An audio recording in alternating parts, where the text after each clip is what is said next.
My world is askew, and I can't line up my camera with my viewing area.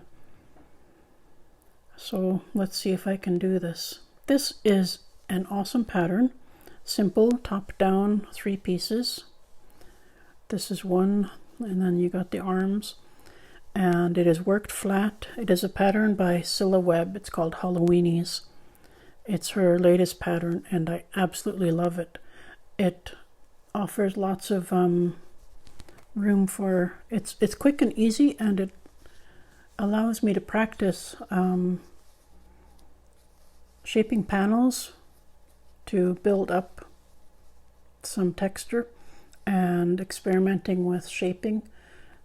Here I took 2 stitches, increased to 4, and then added a bunch of short rows before I decreased back to 2 again. Same with the feet. I took 2 stitches and made them 4, did a bunch of short rows, and then decreased to 2 again before I closed it off. I changed the color when I did my alteration so that I can see what happens when I do that shaping, because I'm still learning shaping and needle shaping. I did the bridge of the nose here and the brows, so we've got a bit of a bulge there. I wanted to see how to go back and forth inside and pull the stuffing in and see if I can get it even, because I really need practice on that. And I think that's it for needle shaping that I've done here.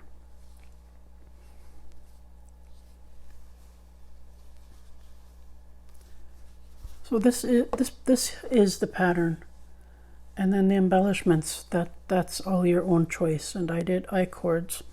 I did a little kind of a bauble type thing here, and then I did a chin panel, and this, I created these spines myself for a dragon, and I altered it by the count of spines so that it looked like a sunshine. So I'm making monsters, I guess. They're very friendly, cute monsters. These were ears that I was trying to make for a panda, and these were wings that I was trying to make for, what was I making? Thulu. My Thulu? Those are wings that didn't quite turn out as I wanted them. And these are, I've made a video of these. Curly Q. This is just a garter panel. So I am embellishing these. Those are outside the what's in the pattern. I made rabbit teeth and I used those. These are all just pieces that I've made for other projects that didn't quite turn out. I was trying to make panda ears, and they turned into kind of cups, little cups. So I didn't want those on my panda, so now they're on the monster here. And I just did a little bit of stitching around the eye just to accentuate it a bit. And I made a flap, Chinese waitress cast on, and then I decreased to, I think there's 6 stitches here, so I decreased this flap to 6 stitches so that I can graft it on. I don't know if I was on screen for any of that. And I was trying to make a tiny pincer for a spider, I think, with this one, and it ended up huge, so it's on this guy now instead. All these pieces I'm showing you I've made for other things. I just added them to these to embellish my monsters. This is a butterfly gone wrong thing, and I didn't throw it away. Now it's wings for my monster.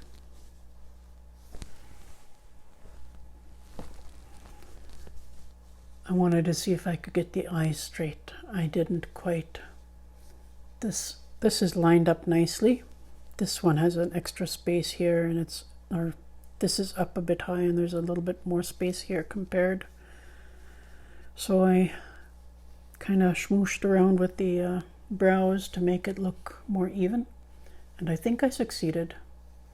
That's just a build-up of stitches for the nose. I don't know if you can really see it. And I just stuck in a bunch of strands and then wrapped them for the brows. And I made the antenna especially. It's just I-cord doubled up and knotted, and then triangle seamed on one side. That's all I've done for that guy. Running out of places to toss them. And here I was experimenting with eye placement to see if I can get them even, and not quite. This sunk in a bit deeper than all the rest of them, and there's a bulge here. And I think this one here ended up higher than the rest, but I made do. And I experimented with the shaping. I started short rows, and then I did short rows again, or short rows getting wider and then short rows getting narrower. And then I used needle shaping to stitch it to a kind of a beak shape. I gave him nostrils and fangs. These fangs were actually the horns I was trying to make for the Highland sheep. And these were almost what I wanted for the Highland sheep. But now they're monster fangs. This is just an I-cord here added to give a background to the fangs. And the ood tendrils, the spaghetti lips for the ood, I decided I'll try it mid-work, and that's what it looks like there, working it. And it's amazing. If I shove these upward, they stay upward. See that? And if I shove them to his right, they kind of stay. And if I shove them down, they begin to stay there too, see? But if I go this direction, suddenly there's a problem. He gets bedhead.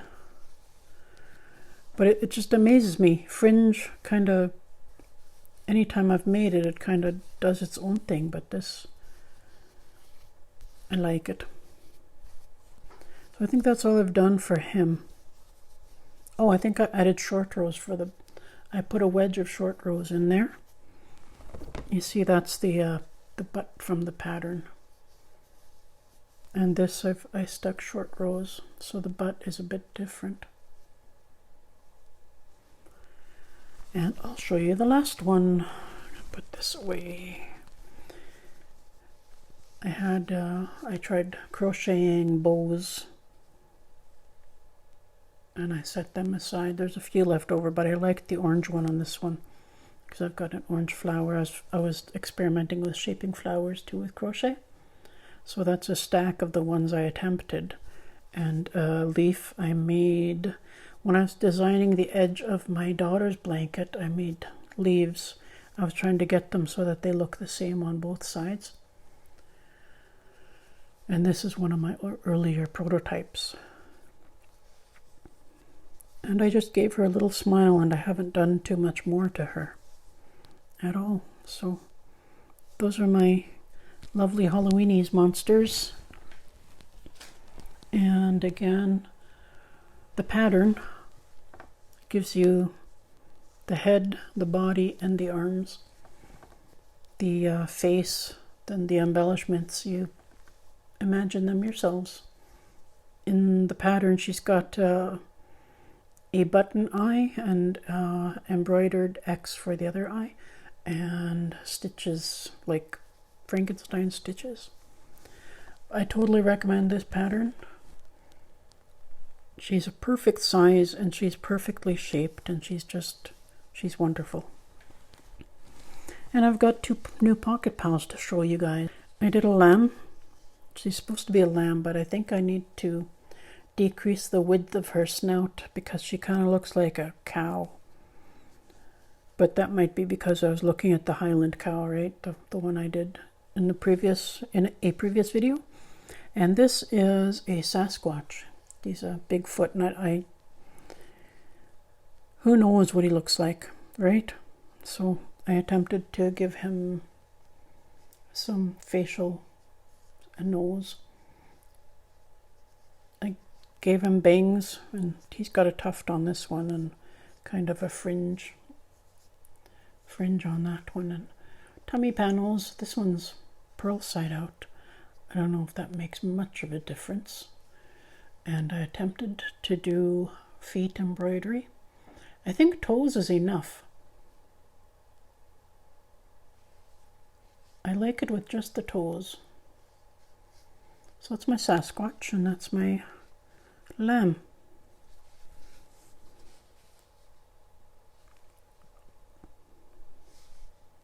And that's it.